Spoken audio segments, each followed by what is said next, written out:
महंगाई और बिजली के बिलों में होशरुबा इजाफे पर फनकार भी फट पड़े। अदाकारा ज़ारा नूर अब्बास ने कहा कि लोग मुलाजमीन को तनख्वाह के अलावा इजाफी रकम भी दें। अदाकार मोहिब मिर्जा ने कहा कि शुक्र है कि हम चांद पर नहीं गए, वरना रॉकेट के फ्यूल एडजस्टमेंट चार्जेस भी बिजली के बिल में लगकर आ जाते।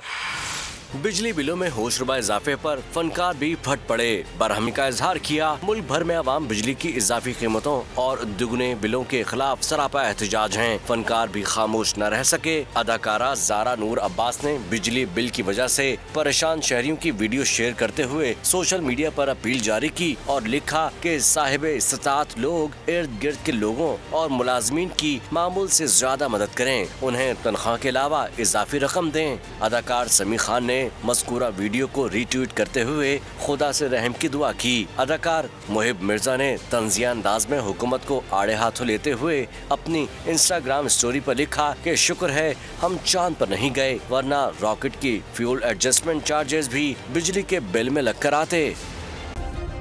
सब्सक्राइब करें और बेल दबाएं ताकि कोई खबर रह न जाए।